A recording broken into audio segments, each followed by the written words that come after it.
అందరికీ నమస్కారం. సఖీ సమయం ఛానల్కి స్వాగతం.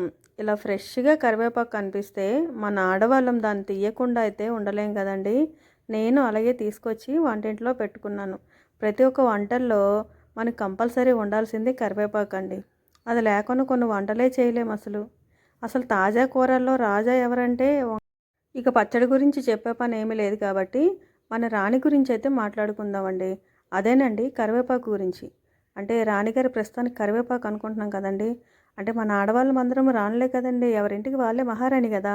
అలాగే కరివేపాకు కూడా ఈ రోజుకైతే ప్రస్తుతానికి కరివేపాకుని నేను రాణి అనుకున్నాను కాబట్టి రాణిగారి గురించి మాట్లాడుకుందాం. మనం ఎంత చేసినా, ఎంత మంచి చేసినా, ఎంత సపోర్ట్ చేసినా ఏమన్నా చెయ్యు.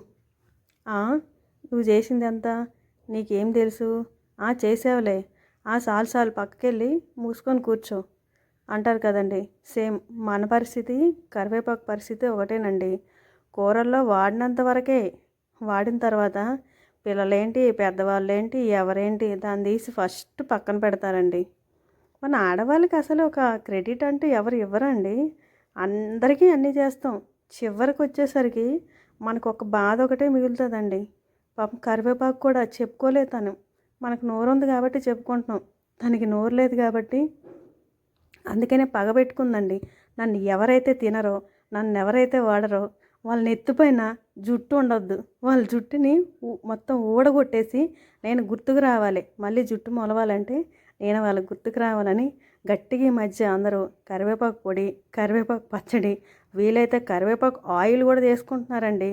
అదేంటో పోతే కానీ తెలియదు అన్నట్టు విలువ ఇప్పుడు తెలిసింది మనకు దాని విలువ. ఇక పచ్చడి అయితే రెడీ అయిపోయిందండి, పోపు పెట్టేస్తున్నాను. ఇంకా నువ్వుల పచ్చడి అయితే చాలా బాగుంటుందండి, ఒకసారి ట్రై చేయండి. అందరూ దానిలో టమాటోలు వేస్తారు, ఒకసారి ఓన్లీ నువ్వులతోనే చేయండి, చాలా బాగుంటుంది. ఇంకా అంతేనండి. నా వీడియో నచ్చితే లైక్ చేయండి, షేర్ చేయండి, సబ్స్క్రైబ్ చేయండి.